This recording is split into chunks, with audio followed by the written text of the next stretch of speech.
Welcome to the debate. Um, the United States Constitution is, what, 4,543 words long? Yeah, roughly. I mean, it's brief enough to literally fit inside your coat pocket. Exactly. But then you look at India's constitution, which is, on the other hand, over 146,000 words long. It had 395 articles just in its original draft alone. Right. One is a minimalist sketch, and the other is just this encyclopedic blueprint. Well put. Yet both of these documents, along with, say, Japan's highly specific post-war constitution, they all serve as the foundational bedrock for these massive functioning democracies. But the real question is, can we actually compare them? Which is exactly the focus of today's discussion. We are examining the comparative framework presented in the text Constitutional Architectures, United States, Japan, and India. Understanding how different nations structure their foundational laws is absolutely crucial, just for understanding governance itself. Totally. But our central question today is this. Does grouping the United States, Japan, and India into a direct comparative framework provide a cohesive, illuminating model for understanding constitutional design? Or does placing these three wildly distinct frameworks in a direct versus alignment oversimplify basically incompatible structural blueprints? It's a question that gets right to the heart of how we study law, I think. Are we looking for universal principles of engineering, or are we looking at distinct cultural ecosystems? Exactly. And this debate emerges directly from the conceptual premise of our source text, which centers entirely on this explicit methodology, a quote, comparison between Constitution of U.S. vs. Japan vs. India.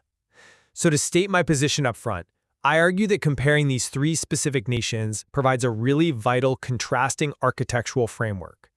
By setting them side by side, the text brilliantly illuminates the core universal principles of how foundational law actually works. And, I take the opposing view here.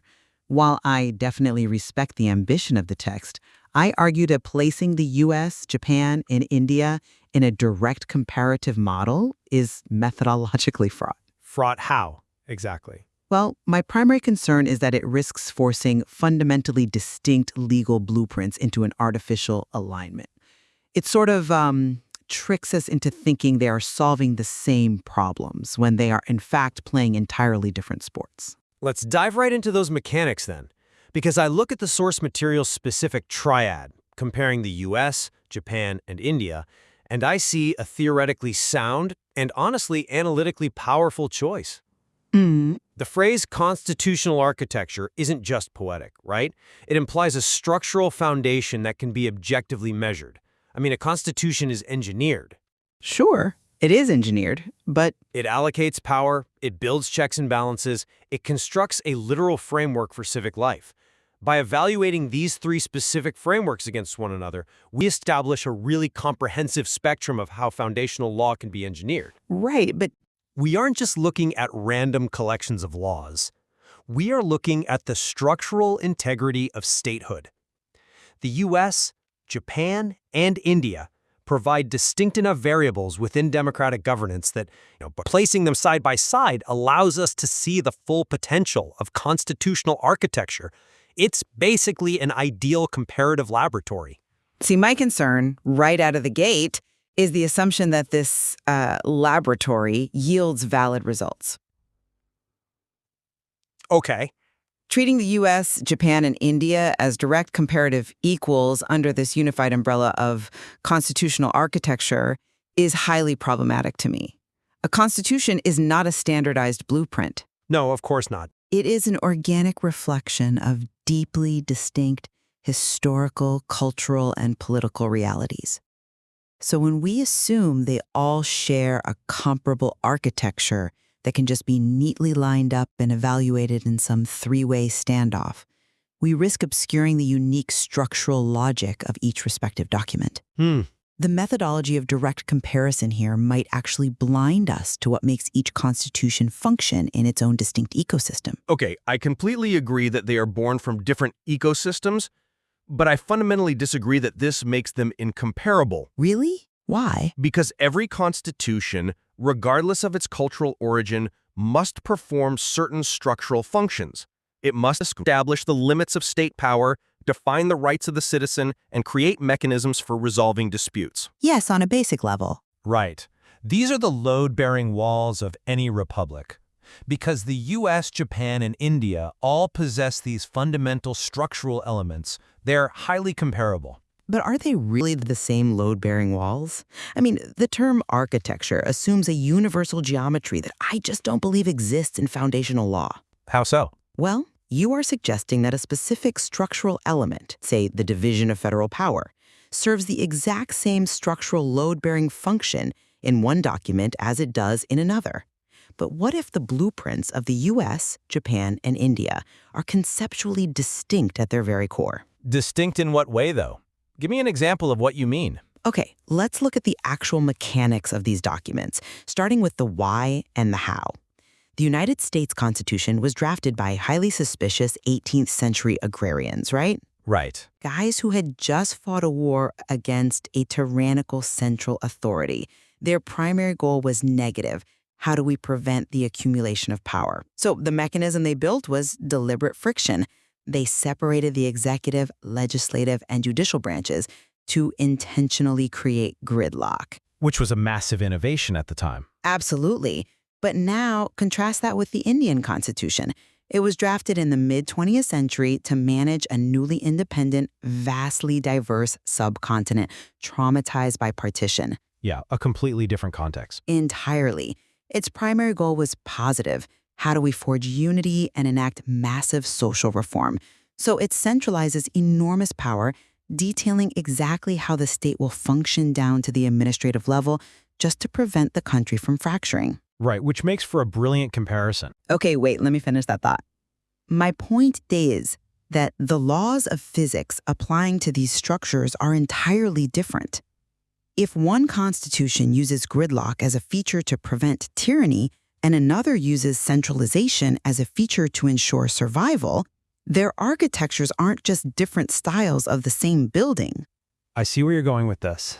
You are evaluating a suspension bridge designed to flex in the wind against a submarine designed to resist crushing oceanic pressure.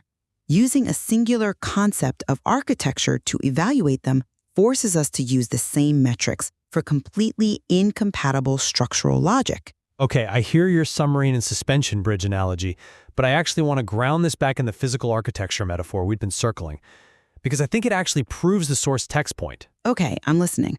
You absolutely can meaningfully compare different types of structures if you understand what you're looking at. Think about it this way. The U.S. Constitution is the classical monument. It's built on 4 rigid, unyielding pillars. It's designed to stand the test of time through sheer simplicity and inflexibility. True, it's very difficult to change. Exactly. Look at Article 5. The process to amend the U.S. Constitution is notoriously difficult. It's really hard to remodel a stone monument. Okay, and where does Japan fit into this? Japan is the engineered high-rise. It was built within very strict externally imposed parameters. After World War II, the Allied forces heavily influenced its drafting so it could withstand a very specific environmental shock, which was the resurgence of militarism. Right. So it has unique, specialized load-bearing walls, like Article 9, which literally renounces war and the maintenance of armed forces. And India is the sprawling complex, I assume? Exactly. India is the sprawling, multi-wing institutional complex. It has over 395 articles. Part 3 alone, which outlines fundamental rights, is massive because it has to explicitly manage the staggering linguistic, religious, and cultural diversity of 1 billion people. It's detailed out of necessity. It's detailed because it has to be. Yeah. Now, to your point, yes, they serve completely different historical functions, but an architect can still analyze all 3 to understand the universal principles of structural integrity. I don't know. By comparing the rigid minimalism of the US to the exhaustive detail of India, you learn about the limits of legal materials. You learn how much weight an amendment process can bear, or how flexibility prevents structural collapse. The source text grouping the US, Japan, and India is doing exactly this. So you're saying It's taking 3 distinctly different architectural approaches to governance and comparing their structural integrity to reveal universal truths. okay, that is an incredibly elegant way to defend the triad. And honestly, if the source text were just presenting them side by side in some neutral observational gallery, I might actually agree with you. But you don't. No, because your analogy falls apart the moment you look at the actual framing the source uses. It doesn't just say, let's observe these diverse structures. It explicitly sets up a comparison of US versus Japan versus India. Right. It is that VS framing that I find methodologically destructive. Destructive. Just because you take issue with the adversarial nature of the word versus? Words matter immensely in comparative methodology. Versus implies an adversarial oppositional relationship. It suggests a zero-sum contest. I think that's a bit of a stretch. Is it? When you set constitutions of the US, Japan, and India in direct opposition to one another, you fundamentally alter the analytical lens. You create a false sense of conflict. Instead of looking at how these documents uniquely solve domestic problems, the V's framework forces the analyst to look for winners and losers in constitutional design. Is the U.S. model better than the Indian model? I mean, that's an absurd question. I think you are misinterpreting the function of the V's in this context. I don't read V's as a declaration of a legal boxing match, and I certainly don't think it's looking for a winner. I read it as an analytical stress test. A stress test? Yes, exactly like an engineering stress test. When material scientists compare steel versus aluminum, they aren't implying the metals are at war. Obviously not. Is a necessary methodological tool. If you just lay the constitutions out side by side and list their features, you aren't doing comparative analysis. You're just writing a catalog. Right, but Placing the US, Japan, and India in a direct V's contrast forces the scholar to ask difficult, practical questions about how these mechanisms actually work under pressure. Okay, well, give me a concrete example of this stress test in action. Sure. Let's look at how these architectures handle a national crisis.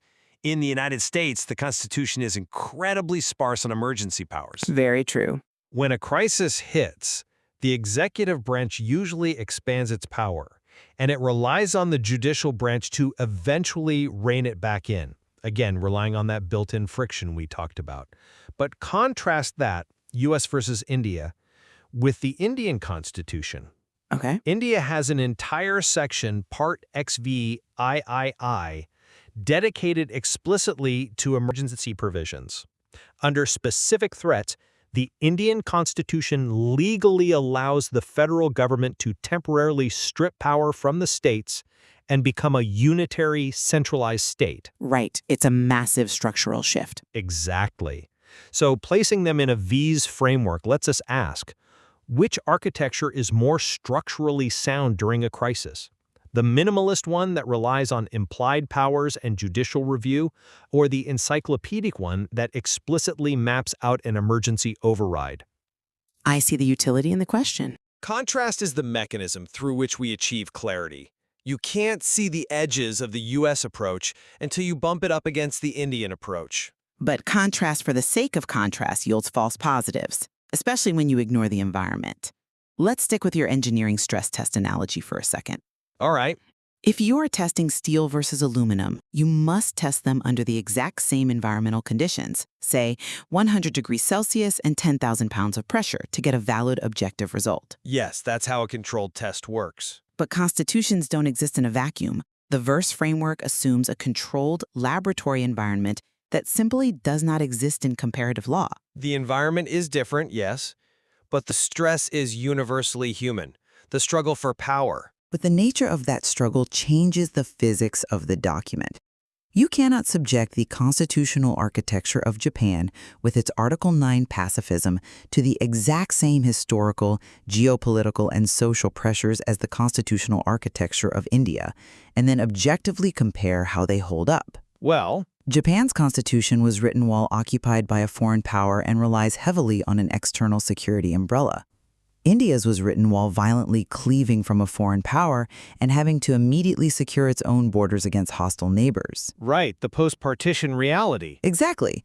If you put India's emergency provisions into Japan's constitution in 1947 or Japan's Article 9 into India's constitution in 1950, both nations likely collapse. So asking which is more structurally sound in a VERSE framework is pointless unless you acknowledge that they are only sound within their specific climates. Okay, I'll concede that a perfect controlled laboratory environment doesn't exist in the social sciences. But that doesn't invalidate the comparison. It just means the analyst has to be sophisticated enough to account for those environmental variables. That's a lot of variables to account for. It is, but that brings us to the specific subjects chosen by the text, the scope of the triad itself. Even if we have to account for their distinct histories, I argue that this specific grouping, the US, Japan, and India, is not random. It perfectly encapsulates the necessary variables to understand modern constitutional design. You genuinely think those three are sufficient to understand global constitutionalism? I think they are mathematically elegant for this specific inquiry. Think of the spectrum they cover. You have the United States, one of the oldest functioning written constitutions, characterized by its brevity, its rigid separation of powers, and its deep reluctance to change. Okay. Then you have Japan, a mid-20th century post-war constitution characterized by its explicit renunciation of war, its imposed democratic structures, and its role as an anchor in modern East Asia. Sure. And finally, you have India, one of the longest, most detailed constitutions ever drafted, engineered to manage staggering linguistic and religious diversity, complete with built-in affirmative action mandates to dismantle caste inequalities. Right. Within these three, you have captured the minimalist architecture, the externally engineered modern architecture, and the encyclopedic architecture. It is a highly efficient, comprehensive scope. I will grant you that they represent three distinct typologies. And, they are fascinating to study, but I strongly challenge the completeness of this premise. How so? By focusing exclusively on the explicit written constitution of these three specific nations, the text relies strictly on what I would call a closed-loop structural analysis. What do you mean by a closed-loop analysis? I mean that if we only look at these three countries, we trick ourselves into thinking they represent the only ways to build a government. It's basically methodological tunnel vision. The moment you draw a strict boundary around the US, Japan, and India, you construct an artificial universe where only their structural solutions matter. You elevate them into the universal standard bearers of constitutionalism. But the spectrum of constitutional design is not a triangle. So what crucial element do you think is missing from this triad? Well, unwritten constitutional architectures, for one. What about the United Kingdom? They don't have a single codified document that you can put in your pocket or weigh on a scale. Their architecture relies entirely on centuries of parliamentary sovereignty, common law precedent, and unwritten political conventions. Right. How does a framework that depends heavily on the V's comparison between written blueprints account for a country that functions perfectly well without one? That is a fair question. And what about transitional constitutional architectures? Countries emerging from recent dictatorships or civil wars often use interim constitutions that are intentionally designed to expire. Right. Like South Africa's interim constitution. Exactly. Their architecture is meant to be temporary scaffolding, not a permanent monument. The text's definitive US versus Japan versus India paradigm completely ignores these realities. The premise suggests that if we just understand these three giant settled democracies, we understand the essence of foundational law. I argue that's a massive oversimplification of how the world actually governs itself. Look, I don't believe the source text is claiming that the US, Japan, and India are the only constitutions that matter, or that they invalidate the UK's unwritten model. Rather, the text is suggesting that these three provide a structurally sound pivot point for comparative analysis. A pivot point. Yes. If you try to compare every constitutional architecture on Earth at once, incorporating unwritten laws, transitional scaffolding, and every regional variation, the analysis collapses under its own weight. You end up with noise, not insight. That isolating variables shouldn't mean distorting reality. It's not a distortion. It's about finding the optimal focal length for the lens. You have to isolate specific, distinct variables to extract meaning. By comparing the US, Japan, and India, you get a robust enough sample size to draw incredibly meaningful conclusions about federalism, rights allocation, and structural rigidity. Without overwhelming the framework, you mean? Exactly, without overwhelming the analytical framework. It gives you a workable model that you can then apply to other nations. And I maintain that the focal length is inherently distorted by the VS framing we discussed earlier. Even with a smaller sample size? Yes. Even if we accept the isolation of these three specific nations as a practical necessity, placing them in an adversarial triad encourages us to evaluate them against each other, rather than evaluating how well they serve their respective populations. We end up debating whether the rigid, gridlocked pillars of the U.S. system are better or worse than the exhaustive detailing of the Indian system. Right. And again, a building isn't objectively good or bad in a vacuum. Its success is entirely dependent on whether it effectively shelters its inhabitants in its specific climate. That is a fantastic point of contention, and honestly, it brings us naturally to synthesizing our perspectives on the material. We've deeply examined the core premise of our source text, Constitutional Architectures, United States, Japan, and India, and its central methodology of a direct three-way comparison. We certainly have. My stance remains that the analytical power of isolating these three specific constitutional architectures is immense. Treating these texts as structural blueprints, the monument, the high-rise, and the sprawling complex, and placing them in a contrasting framework provides a rigorous, highly revealing method for understanding how nations engineer the foundations of power and rights. And my position stands that we must exercise profound methodological caution here. While studying the triad is undeniably intellectually rich, the V's framing and the direct structural alignment of these specific three nations risks forcing conceptually incompatible blueprints into an artificial standoff. We just have to be careful not to let the desire for a clean comparison blind us to the unique contextual and historical logic that makes each constitution actually function. I think where we absolutely find convergence today is on the value of the architectural metaphor itself. We both agree that examining foundational law through the lens of architecture is a fascinating and highly productive theoretical exercise. Oh, absolutely. Thinking of rights, powers, and limits, not just as rules, but as load-bearing structural mechanisms. Mechanisms that create friction, like in the US, or integration, like in India, forces a much deeper level of analysis. I completely agree. The architectural metaphor is brilliant because it demands that we look at causality. We can't just read the text. We have to look at how the different parts of a constitution connect, support one another, and, respond to pressure. Exactly. Where we continue to disagree is simply whether a direct oppositional three-way comparative model is the most honest way to evaluate those structures. Right. And that lingering disagreement really highlights the immense intellectual value of dissecting how different nations construct their legal foundations. There is clearly no single correct way to engineer a state. Definitely not. The text Constitutional Architectures, United States, Japan, and India offers a highly compelling starting point. It acts as a provocation, really, for a much deeper exploration into comparative law. It forces us to ask not just what the law is, but how it is built and why it holds together. It certainly proves that the study of foundational law is never truly settled. Every time you compare one nation's blueprint to another's, it reveals entirely new complexities about human governance. Remember that the structural lines you see on the page are doing the heavy lifting of society. They are holding up the immense weight of